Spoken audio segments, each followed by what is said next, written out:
বিগত 23 সালে হওয়ার পরে এই যাবৎকাল কমিটির কার্যক্রম স্থগিত ছিল। আমি আমার ভারপ্রাপ্ত চেয়ারম্যান সহ নেতৃবৃন্দকে বলেছি যে আমাকে নির্বাচন করতে পাঠিয়েছেন, সেখানকার কমিটি যদি এর চাইতে ভালো কমিটি তো বিএনপির ওখানে হতে পারে না। এটা একটা কনস্পিরেসি। এই কমিটির কর্মকাণ্ড যদি স্থগিত রাখেন তাহলে আমাকে হাত পা বাইতে ওখানে সাঁতার কাটতে দিলে আমি সেটা পারবো না।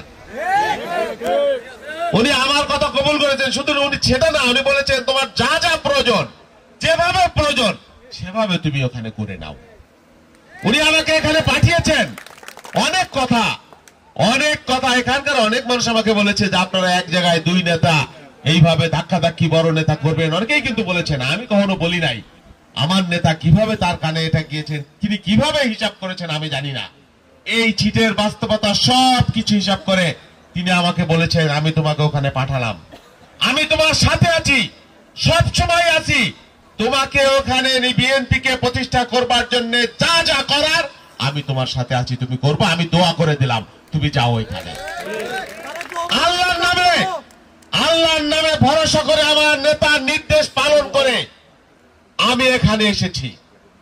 আপনারা যদি আমার সাথে থাকেন, অনেকে বলে থাকেন সদরপুর চর প্রদর্শনীকে আওয়ামী লীগের ঘাঁটি, ছোটবেলা থেকে দেখছি। আমি তো কোনো আওয়ামী লীগের ঘাঁটি দেখি নেই, আমি তো কোনো কুচবিহার থেকে আসি, আমি চিনি এখানকার সব মানুষ। আমি 38 বছর রাজনীতি করি, ছোটবেলা থেকে রাজনীতি করি, বহুবার এসেছি। এই যে মধু কাজী, এই যে কবির মোল্লা, এই যে যত মানুষ, কাকে আমি না চিনতাম, সবাইকে আমি চিনি। আমি বিশ্বাস করি 1 মাস কয়েকদিন হইল আমাকে এখানে সিদ্ধান্ত দিয়ে আমার ভারপ্রাপ্ত চেয়ারম্যান আমাকে পাঠিয়েছেন। 6টা মাস যেতে দেন, আমি বিশ্বাস করে এখানকার ইট পালয় পাথর কথা বলবে, বিএনপির কথা বলবে, কথা বলবে, তারেক রহমানের কথা বলবে। এই জনপদকে, এই সদরপুরকে আল্লাহর ইচ্ছা, আল্লাহর নামে আমি বিএনপি দুর্গ হিসেবে পরিণত করব, খালেদা জিয়া দুর্গ পরিণত করব, তারেক রহমানের দুর্গ পরিণত করব ইনশাআল্লাহ, আপনারা যদি আমার সাথে থাকেন। অনৈক্য ভুলে, বিভেদ ভুলে মনে রাখেন আগের রাজনীতি এখানে আর করেন না, দয়া করে। ওই রাজনীতি চলবে না। দলকে ঐক্যবদ্ধ করতে হবে। এখানে প্রায় সকলেই আছে, এর বাইরেও হয়তো কেউ কেউ আছেন, কম হন আর যাই হন, তাদেরকে আমি বলবো দয়া করে বিভেদ ছড়ায়েন না। ঠিক আছে, বিএনপির নামে ইফতার করেন, যাই করেন, আর অনেকেই করেন। আমি মনে করি বিএনপির কোনো ক্ষতি, বিএনপির নাম তো বলছেন, যদি বিএনপি করে থাকেন তাতে আমাদের কোনো ক্ষতি নাই। কিন্তু নেতৃত্বের নামে বিভেদ বিভ্রান্তি আল্লাহর হস্তে তৈরি করেন না। যদি বিএনপি করে থাকেন মূল ধারার সাথে আসেন, মেইন স্ট্রিমের সাথে আসেন। আর যদি না আসেন কারো কোনো ক্ষতি হবে না, বিএনপি কারো জন্য ঠেকে থাকবে না। এই যে এখানে আসছেন বিএনপির বাবুল, এই জন্য আমি যদি জাতীয় পার্টির বাবুল এখানে আসতো আপনারা কি আসতেন? তাহলে কি বিএনপি করি আমরা? যদি বিএনপি করে থাকেন তাহলে বিএনপির সিদ্ধান্তের প্রতি আস্থা রাখেন, শ্রদ্ধা রাখেন। আমরা কাউকে মাইনাস করে পলিটিক্স করব না, আমরা ভাগ করে রাজনীতি করতে চাই না। যারা বিএনপি দুর্দিনে দুঃসময়ে বিএনপির জন্য একটা শব্দ উচ্চারণ করেছেন সকলে আমাদের ভাই। এইখানে যারা আছেন তারা যেমন আমাদের ভাই, এর বাইরেও যারা আছেন তারাও আমাদের ভাই। আমাদের দ্বারা আপনাদের কোনো ক্ষতি হবে না। এবং আওয়ামী লীগের যারা রয়েছেন, যারা অন্যায় করেন নাই, এই বালি দখল করেন নাই, যারা দুর্বৃত্তায়ন করেন নাই, যারা লুট করেন নাই, তাদেরও আমি বলি আমরা খালেদা জিয়ার রাজনীতি করি, তারেক রহমানের রাজনীতি করি, আমরা প্রতিহিংসার রাজনীতি করি না। যারা অন্যায় করেছেন তাদের বিচার হবে আইন অনুযায়ী, অন্যায়কারী ক্ষমা পাবেন না। আমি কথা দিলাম আমি আপনাদের সাথে আছি, শেষ পর্যন্ত আছি। আমি রাজনীতি করা মানুষ, সকাল থেকে গভীর রাত পর্যন্ত আমি রাজনীতি করি, মানুষের জন্য কাজ করি, দলের জন্য কাজ করি। আমার কাছে আমার পরিবারের সদস্য আর আমার দলের কর্মী আলাদা কোনো বিষয় কখনো আমি করি নাই।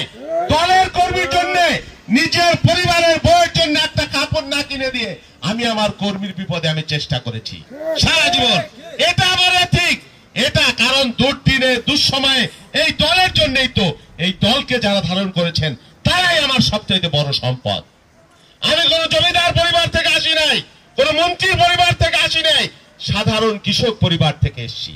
আপনাদের দুঃখ কি আমি জানি, আপনাদের কষ্ট কি আমি জানি। আমার কোন লুণ্ঠনের প্রয়োজন নাই। টেকনাফ থেকে তেতুলিয়া, রূপসা থেকে হাতুড়িয়া যেখানেই গিয়েছি এই দলের কানে যত মানুষ ভালোবেসেছে, যত মানুষ শ্রদ্ধা করেছে, এই ঋণ তো দল ছাড়া আর কোনো কিছু দিয়ে আমি শোধ করতে পারবো না। টাকা দিয়ে কে ঋণ শোধ হবে?